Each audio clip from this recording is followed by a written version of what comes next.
Hello, and welcome to our channel. Tonight, we'll be delving into the shadows of one of the world's most haunted places, the Stanley Hotel. Join us as we unravel the eerie tales and mysteries, following the gripping experiences of four brave souls who confront the restless spirits within these walls. Get ready for a journey into the unknown that will leave your hairs standing on end. Don't forget to subscribe and turn on the notification bell, because you won't want to miss a single moment of this spooky adventure. The SUV carrying the four friends slowly entered the large gate that served as the entrance to the Stanley Hotel. The gate towered high, with an old iron structure that had stood for decades, giving it a majestic yet intimidating feel. The sight of the hotel standing proudly in the distance immediately greeted their eyes. The building was a perfect example of colonial architecture, with its white walls contrasting with its bright red roof. Surrounded by the majestic Rocky Mountains, the hotel looked like a palace steeped in history and dark secrets. Sarah, who was sitting in the back seat, took a deep breath. Chill ran down her spine despite the bright daylight. "Wow, this place is way bigger than I expected," she murmured, staring at the grand building with wide eyes. Tom, who was sitting next to Sarah, immediately took out his camera and started taking photos. He was always interested in places with a long history, especially those that were colored with spooky stories. This hotel looks so classic. Just imagine how many stories are hidden behind these walls. Emily, who was sitting in the front seat, nodded while biting her lip. She was an archaeologist, used to old and mysterious sites, but the Stanley Hotel gave her a different feeling. And it seems like this place is full of those stories. There's something that makes me uneasy. Jason, who was driving, smiled broadly. He was the most excited person on this trip. He had long heard stories about the Stanley Hotel, a place that was famous not only for its beauty, but also for its haunted reputation. You know, this hotel has been known to be haunted long before Stephen King came along and wrote The Shining. Many guests have reported ghosts, strange noises, and unexplained events. I can't wait to explore. Sarah bit her lower lip. As a horror writer, she should have been used to such stories. But for some reason, there was something different about this place. Maybe it was just her wild imagination, or maybe there was something dark lurking behind the thick walls of this hotel. When they arrived at the front door of the hotel, a valet immediately approached and helped them out of the car.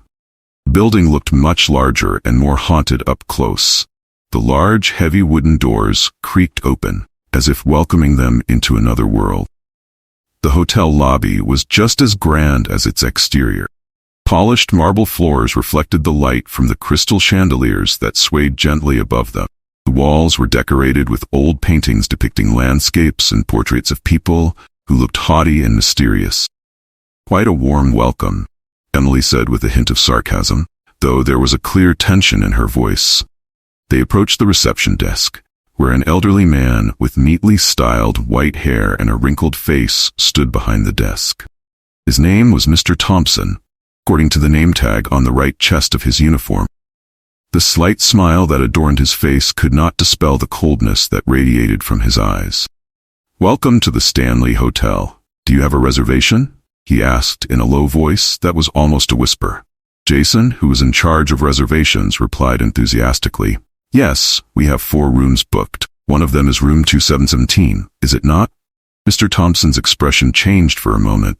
Smile widened, but not in a pleasant way. "Ah, room 217. Yes, that room is included in your reservation. Quite famous around." "May we know a little more about its history?" Jason asked, his eyes sparkling with curiosity. Mr. Thompson hesitated for a moment before answering. "Room 217 has a bit of a reputation. Some guests have reported unusual things, noises in the night, objects moving around, and sometimes apparitions. But, of course, these are all just stories that have spread by word of mouth." Jason smiled, looking very satisfied. "We'll be fine," he said, even as Sarah and the others exchanged a few doubtful glances. After the check-in process was complete, they were escorted to their room by a young bellboy named Matt. Matt's face showed a nervousness that he couldn't hide. He looked uneasy, especially after learning that they would be staying in room 217. Always a jokester, couldn't help but ask, "So Matt, have you had any strange experiences here? Matt just shook his head quickly. I haven't spent much time on the 3rd floor, sir. But there are a lot of stories. I suggest you don't think too much about it. They boarded the elevator, which made a slight thud as it moved upward. The doors opened on the 3rd floor, and the atmosphere immediately changed. The 3rd floor felt colder, darker, and quieter. The hallway was dimly lit, just enough to see the path ahead. The long hallway was lined with rows of identical wooden doors, each holding its own secret. Paintings hanging on the walls seemed to follow them with blank stares, creating the feeling that they were being watched. Sarah felt the hairs on the back of her neck stand up as they walked down the corridor. Do you guys feel like this place is a little different? She whispered softly. Emily nodded, her face pale. I feel it too. There's something wrong here. They finally arrived at a door marked 217. Matt set their suitcases down in front of the door and handed Jason the room key. If you need any help, feel free to call the front desk, he said, his voice a warning. Jason inserted the key into the lock and opened the door. Beyond the door, room 217 looked like a regular hotel room. A large bed with crisp white sheets, an old dressing table with a large mirror, and a large window overlooking the Rocky Mountains. However, the air in the room felt much colder than in the hallway. Sarah caught a faint, strange scent, like a recently extinguished candle. This is it, room 217, Jason announced smugly, though Sarah could see a hint of tension in his eyes. They began unpacking, trying to ignore the unease that was creeping into each of them. Sarah chose to sit on the edge of the bed, taking in every detail of the room carefully. Every time she tried to convince herself that everything was okay, something would stop her.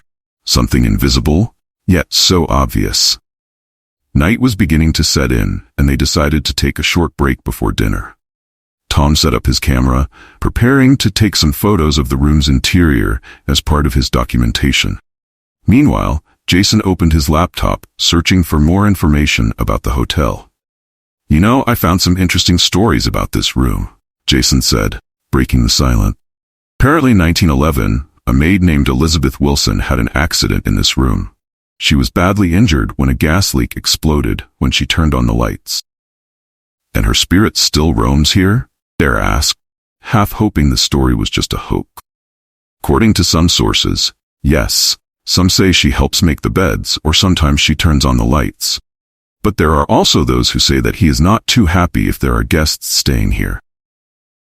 Emily shuddered. We really chose the right place for a vacation, huh? The night was getting late, and the hotel was getting quieter. Sound of footsteps in the corridor died down, replaced by a heavy silence. They decided to go to bed early because the day had been tiring. Sarah, who felt the strange air getting stronger, had difficulty closing her eyes. Sarah lay in bed, trying to sleep, but strange sounds kept ringing in her ears. At first, she thought it was just the wind blowing outside the window. But as time went on, the sounds became clearer, like soft footsteps moving slowly around the room. She opened her eyes, looking around in the darkness. The shadows of the furniture in the room seemed to move faintly in the moonlight that came through the thin curtains, but nothing seemed out of place. Sarah took a deep breath, trying to calm her rapidly beating heart. She tried to convince herself that this was all just a mind game. But when she closed her eyes again, footsteps came again, this time closer, as if someone was walking around her bed. She felt a sudden chill attack, making her body shiver. On the other side of the room, Tom was fast asleep, but Emily and Jason also felt the strange atmosphere. Emily, who was sleeping in the next bed, frowned in her sleep. Her dreams were filled with dark shadows that moved without form. Jason, who was lying on the floor, felt something unusual when he started to hear a faint whispering sound. Something he couldn't understand, but it definitely didn't come from his friends. Sarah finally couldn't take it anymore. She opened her eyes quickly and sat on the edge of the bed, rubbing her face with both hands. Instantly, she felt a cold touch on her shoulder, like an invisible hand touching her. She was shocked and turned quickly, but no one was there. It can't be, she whispered softly, trying to calm herself. However, her fear grew stronger, and she felt the urge to get out of the room. She walked to the window, hoping that fresh air would calm her anxiety. Sarah opened the curtains and looked out. The majestic view of the Rocky Mountains under the full moon looked stunning. There was something strange. In the reflection of the window glass, she saw the shadow of someone standing behind her. A woman in a long white dress. Her face was not clearly visible, but there was a strong impression that the figure was looking at her. Sarah was shocked and turned quickly, but once again, there was no one there. Her fear grew, and she immediately woke Emily, who immediately woke up with a confused expression. "Sarah, what's wrong?" Emily asked, trying to adjust to the situation. "I can't sleep. I feel something strange, and I see shadows in the window. We have to get out of here," Sarah said, her voice sounding panicked. Emily looked at Sarah worriedly, but before she could answer, Jason suddenly rose from the floor with a shocked expression. "Did you hear that?" he asked, his gaze moving from Sarah to Emily. "Hear what?" Emily asked. "Whispers. They were so clear, like someone was talking in my ear, but I couldn't make out what they were saying," Jason replied. "Well, Faroud." The atmosphere in the room became increasingly tense. Tom, who had been sound asleep, suddenly woke up with a scream that shook everyone in the room. He sat up, gasping, his eyes filled with fear. I saw it," he shouted. "There's someone standing next to my bed." They all fell silent, trying to process what had happened. Sarah shivered, while Emily tried to calm the still shaken Tom. Jason, usually calm and rational, seemed to waver as well. They all realized that this wasn't just our imagination. There was something sinister about this room. "I don't think we can stay here," Sarah finally said, breaking the tense silence. Her voice was shaky, but there was determination in it. "We have to get out of this room." Tom, still shaken, nodded in agreement. "I agree. We should never have chosen this room." Jason tried to remain rational. "Maybe we're just tired. This place has a reputation for being spooky, but nothing really happens, right?" But even Jason couldn't deny the fact that something was wrong. Emily looked at him sternly. "Jason, this isn't just our imagination. There's something here, and I'm not going to wait to find out what it is. We have to move rooms." They finally agreed to leave room 217. Jason, who had been the one to decide to stay in this room, felt guilty seeing the fear on his friends' faces. "Okay, we're moving," he said, gathering his things. They quickly gathered their things, but as they were about to leave, the bedroom door slammed shut, as if an invisible force were holding it back. Sarah let out a startled cry, and Tom tried to open the door, but to no avail. "Someone locked us in here," Tom shouted. Panicked. Emily tried to calm herself. The whispering voice Jason had heard came back, this time clearer and more terrifying. It sounded like an angry woman, whispering loudly in a language they didn't understand. Jason tried to call the receptionist on the room phone, but there was no response. Then, the lights in the room began to flicker, and the temperature in the room dropped drastically. They could all see their breath in the suddenly frigid air. "We have to get out of here now," Sarah shouted, trying to open the window, but it was locked shut. In their panic, the door to the room suddenly swung open with a bang. They didn't wait any longer. Without thinking, they rushed out of the room and ran down the hall toward the elevator. As they ran, they could feel something following them, a dark shadow moving behind them, as if watching their every move. They made it into the elevator, and as the doors closed, they heard soft laughter echoing down the hall. The laughter seemed to come from a woman, filled with a horrifying glee, as if she were reveling in their fear. As the elevator began to descend, they looked at each other with horror on their faces. None of them spoke, but it was clear that they all felt the same way. They had just witnessed something unexplainable, something terrifying, and they knew that this was only the beginning. After escaping room 217, Sarah, Emily, Tom, and Jason were relieved when they finally emerged from the room and found themselves in the reception area. The night receptionist, a man in his 50s with a frown on his face, looked confused at their frightened expression. "What happened?" he asked, trying to keep his voice calm. Sarah, still shaking, spoke up for the group. We can't stay in that room. There's something really scary in there. The lights are flickering, the temperature is dropping, and we're hearing whispers. Please, we need another room immediately." The receptionist eyed them carefully, as if trying to decide if they were serious or just exhausted.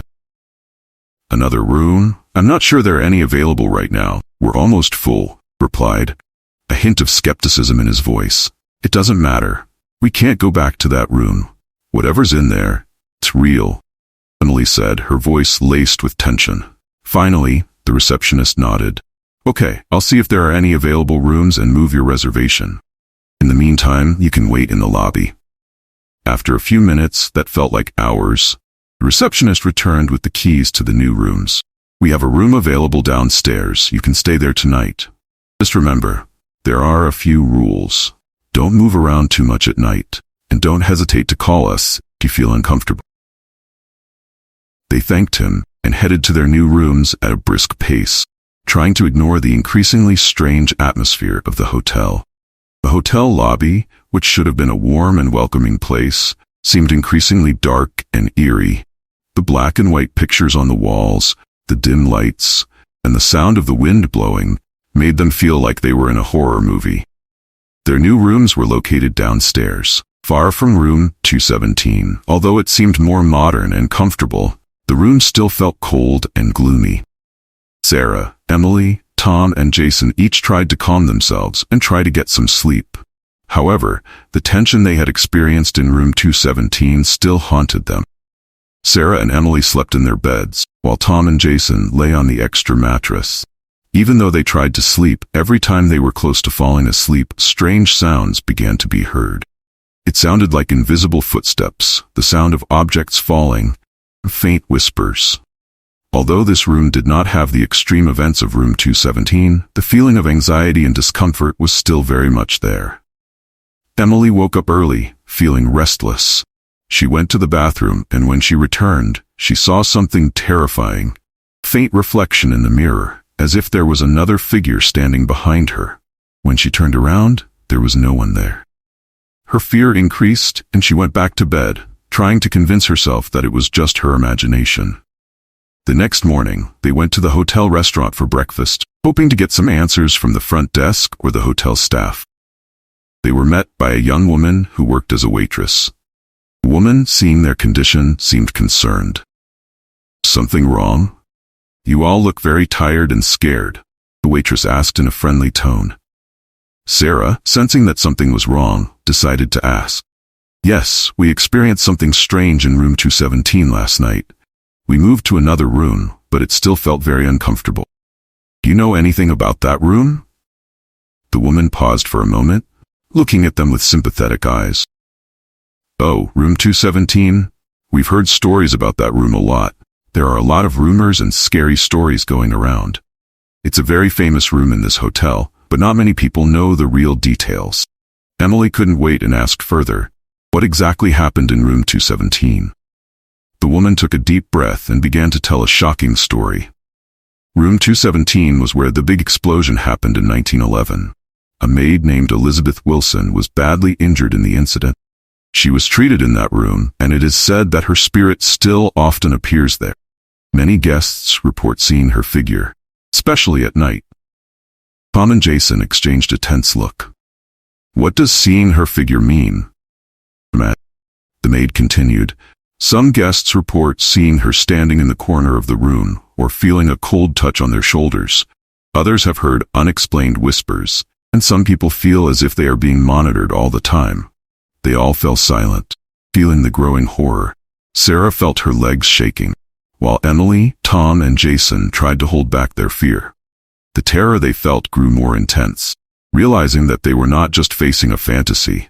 There was something truly terrifying in this hotel. After breakfast, they returned to their new rooms, but the atmosphere was still tense. That night, they tried to stay awake, trying to calm themselves and make sure that they would not experience the same thing as before. However, the atmosphere in the room became even stranger. They heard footsteps in the quiet hallway, and the temperature in the room dropped again drastically. Sarah felt awake and decided to check the window, hoping that the fresh air would help. As she approached the window, she saw something very surprising. A faint shadow moving outside the window, as if someone was standing under a streetlight. Emily, who had been awakened by the noise, immediately followed Sarah. "What do you see?" Emily asked in a worried tone. Sarah pointed out the shadow, but when they examined it more closely, it was gone. There was only darkness outside the window. That night they all felt very tense, and even though they tried to sleep, their feelings remained unsettled. Sarah, Emily, Tom, and Jason knew that they couldn't forget the night before. They felt as if something evil was lurking around them, waiting for the right moment to reappear. As dawn began to break, they tried to stay calm and plan their next move. They were determined to find out more about the hotel and uncover the mystery behind the eerie room 217. They knew that what they had experienced was just the beginning of a much bigger horror, and they had to be prepared for whatever was to come. Days passed, and Sarah, Emily, Tom, and Jason tried to go about their daily routines as normal, although the tension and horror of the previous night still lingered in their mind. They spent time around the hotel, trying to distract themselves from the lingering fear. One afternoon, they decided to explore other parts of the hotel and perhaps find out more about its history. They headed to the lobby area, where they saw some antiques and old photographs displayed on the walls. Sarah and Emily were intrigued by the photographs and began to examine them more closely. "Take a look at these photographs," Sarah said, showing an old photograph of the hotel from the past. "Maybe we can find something about room 217 here." Emily examined the photographs closely. One photograph showed a group of guests outside the hotel, and in the background, the rooms looked like they were part of an old building. In the corner of the photograph, Emily noticed a small plaque that informed the history of the hotel. "Here it is," Emily said, showing the plaque to the others. "It tells about the explosion that happened in 1911 and how the hotel was renovated afterward." They began to read the information. It turned out that room 217 was one of the rooms that was most affected by the explosion. Elizabeth Wilson, the maid mentioned earlier, was one of the victims, and her spirit was said to be stuck in the room because of the tragedy. The article also noted that several guests had reported experiencing strange occurrences in the room since then. "There are a lot of stories about how Elizabeth's spirit is still here," Tom said, reading carefully. "Some people even say she's looking for someone to help her settle her affairs." They decided to visit the hotel's archives to find more information about Elizabeth Wilson and the explosion that happened in room 217. The receptionist agreed to show them to the archives, which were located in the basement. The archives were filled with stacks of old files and documents. They began to look through the documents related to room 217 and the explosion that had occurred. "Look at this," Sarah said, holding up an old document that detailed the explosion. It turns out there were records of guests experiencing strange things after the explosion. As they read, the room grew colder, and strange sounds began to be heard in the distance, like whispers they couldn't understand. They all looked at each other anxiously, feeling the atmosphere growing more and more ominous. "There's something we don't want to find here," Emily said, voice shaking. "We have to be careful." They continued their search and eventually found a file that mentioned Elizabeth Wilson. The file detailed her life and death, as well as rumors that she had been at the hotel. Elizabeth was described as a very friendly and dedicated person, but the tragedy she had experienced had left a deep mark on her. That night, they returned to their new room, but their anxiety persisted. As they tried to sleep, Sarah felt something strange, as if something was moving around her. She opened her eyes and saw dark shadows in the corners of the room. Emily and Tom also lay awake, feeling uneasy. As midnight approached, the temperature in the room began to drop dramatically, and the strange sounds began again. Sarah felt a cold touch on her shoulder, and heard a soft whisper that became clearer. It sounded like a woman crying, and she could feel the deep pain. Emily woke up and felt something pressing on her chest, making it difficult to breathe. She tried to move, but it felt like something was holding her down on the bed. Tom and Jason felt the same discomfort, and they all felt like they were in the middle of a pressing darkness. As they tried to calm each other down, the door to the room suddenly opened with a bang. They all jumped and turned to the door. There was no one outside. The cold air spread even more, and the lights in the room began to flicker. "This can't continue," Sarah said in a firm voice. "We need to do something to stop this." They decided to talk to the receptionist about their experience. and ask for advice on how to deal with Elizabeth's ghost. They hoped that they could find a solution, or maybe help from the hotel. The next morning, they went to the front desk and told them everything that had happened. The front desk, the same man they had met earlier, listened intently. "Sounds like you've been experiencing some very powerful phenomena," he said with concern. Elizabeth Wilson was known to have a strong energy, and sometimes her spirit can be very active. "Is there a way to calm her spirit or at least lessen her terror?" Emily asked hopefully. The front desk man sighed. "There are a few things that can be done, but none of them are guaranteed to work. Some guests have tried certain rituals or talking to her spirit directly. However, it all depends on how the spirit responds." Sarah was frustrated but still tried. "We'll do whatever it takes to stop this. We can't keep living in fear like this." The front desk man gave them some pointers and suggested they look into rituals and practices that might help. With this information, they decided to investigate further and try to understand more about what they could do to deal with Elizabeth's spirit. After speaking with the receptionist, Sarah, Emily, Tom, and Jason decided to do some extensive research into possible ways to help ease the terror of Elizabeth Wilson's spirit. They visited several local bookstores and libraries, looking for books and references on spiritual rituals, local history, and exorcisms. At an antique bookstore, they found several old books that discussed spiritual practices and exorcism. One of the books that caught their attention was an old book called Rituals and Rites of the Lost Spirits. The book contained various rituals and techniques used to communicate with and calm restless spirits. Emily leafed through the book and found several rituals that seemed relevant. "This looks like what we need," she said. "There are several methods we could try, but we have to decide which one works best." Tom read further and noted several rituals that involve burning certain herbs and using candles to create spiritual protection. "This looks complicated. We have to try it. We need to do whatever it takes to stop this terror."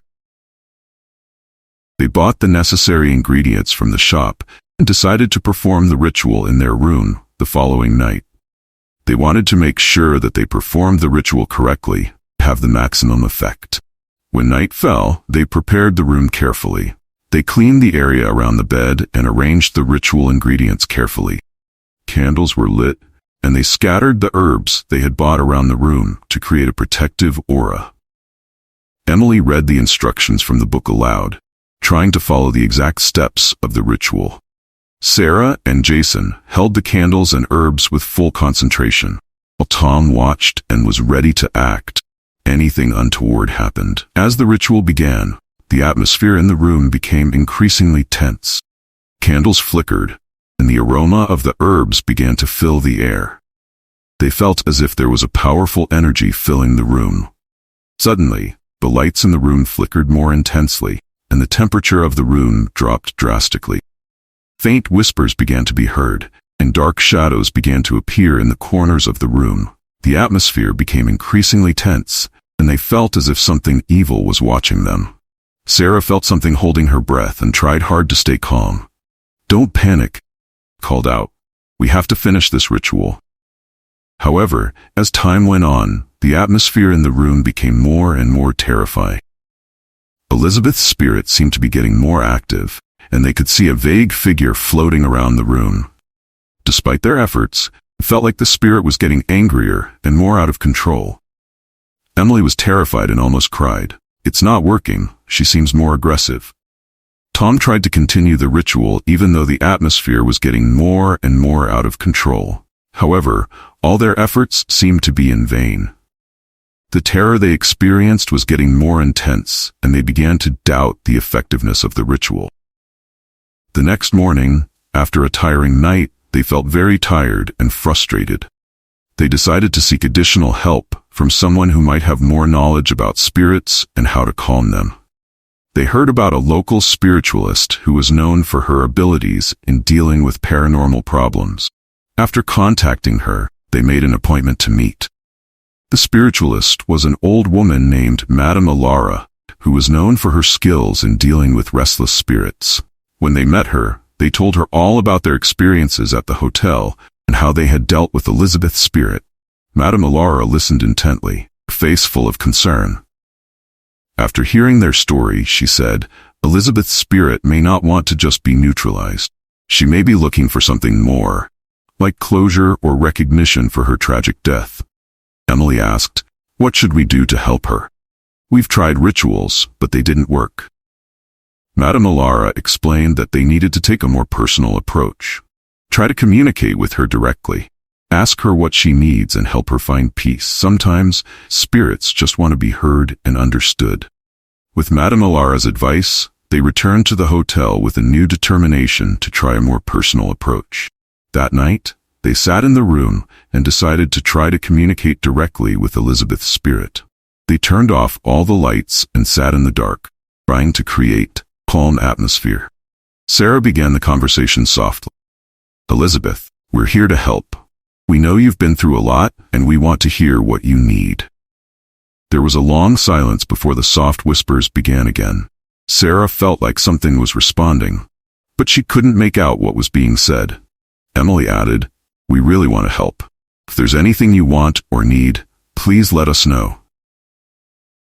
The atmosphere grew tense, and they could feel the presence of the spirit around them. Faint shadows appeared, and the lights in the room flickered. They all felt a heaviness in their chests, as if Elizabeth's spirit was searching for something very important. Finally, they heard a soft voice filled with pain. I just want to be forgiven. These words led them to realize that Elizabeth's spirit might need some acknowledgement and forgiveness in order to feel at ease. They decided to continue trying to help Elizabeth find peace in a more personal way. After hearing Elizabeth's ghost's plea for forgiveness, Sarah, Emily, Tom, and Jason realize that they must find a way to grant her what she is asking. They understand that simply performing a ritual is not enough. They must delve deeper into Elizabeth's history and find a way to truly offer forgiveness. They decide to do more research on Elizabeth Wilson and her background. They visit the local library and speak to historians who may have more information about the events that occurred at the Stanley Hotel. They search for old records, newspaper articles, and other documents that may provide more clues about Elizabeth's life and death. At the library, they find several old articles about Elizabeth Wilson. The articles tell of the tragic explosion that killed Elizabeth and several other victims. However, the articles also mention that Elizabeth was known to be a kind and considerate woman. There is no indication that she had any enemies or unresolved issues.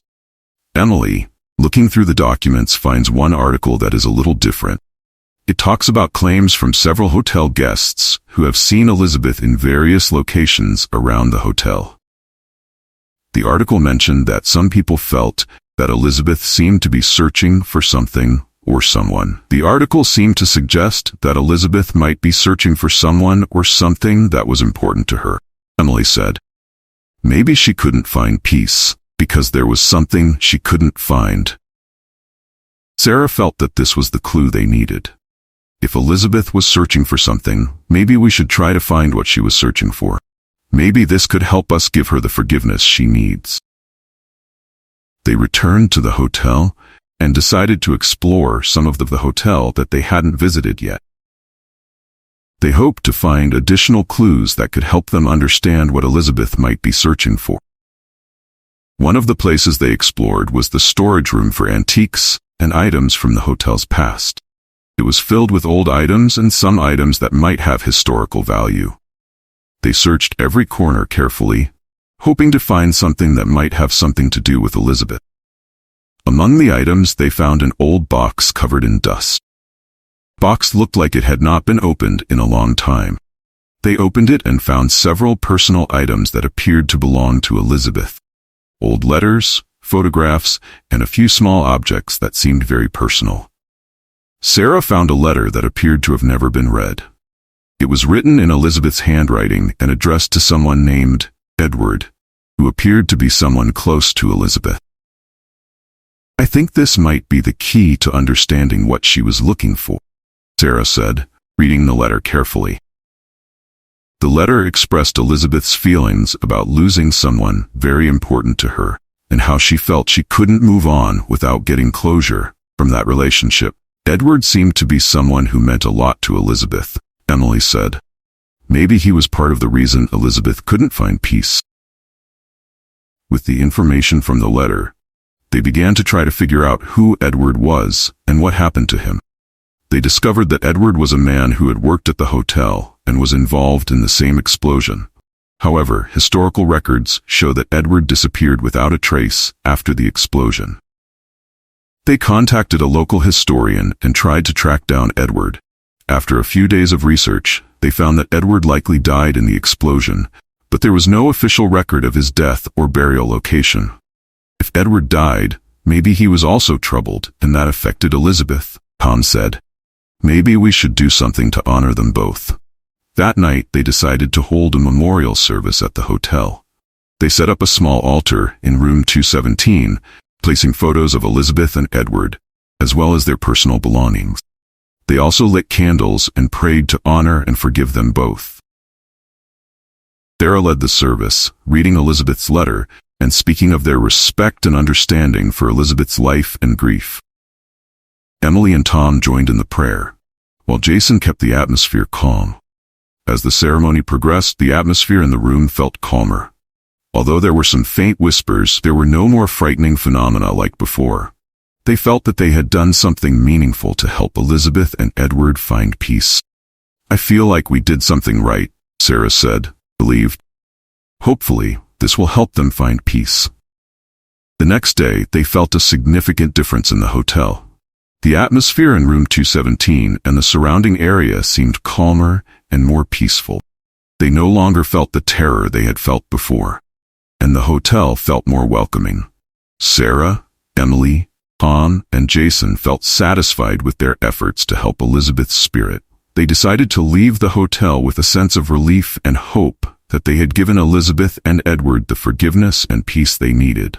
They left the Stanley Hotel with gratitude and hope that their experience would provide them with a deeper understanding how to deal with terror, help restless spirits. With deep memories of their experience, they continued their lives with the belief that they had done something important and meaningful. Time passes, and though their experiences at the Stanley Hotel begin to fade from everyday memory, their impact remains. They all move on with their lives with new perspectives and a deeper understanding of the unseen world. Sarah continues to write and help others who are facing paranormal issues. Emily feels stronger and more prepared to face life's challenges. Tom continues to study paranormal phenomena and share his knowledge with others. Jason focuses on personal happiness and well-being. The Stanley Hotel remains a place of mystery and history. But for those who experienced the terror of Elizabeth Wilson's spirit, the hotel is a place that left a lasting impression and a valuable lesson about the power of forgiveness and human resilience. With their experiences, they leave the hotel with the hope they have done something meaningful, helped bring peace to the restless souls. Thank you for joining us on this thrilling journey. If you enjoyed tonight's horror story, be sure to like, comment, and share this video with your friends. Don't forget to subscribe and turn on the notification bell so you don't miss our latest horror story. See you on the next adventure, and remember, never walk alone in the dark. Good night and stay alert.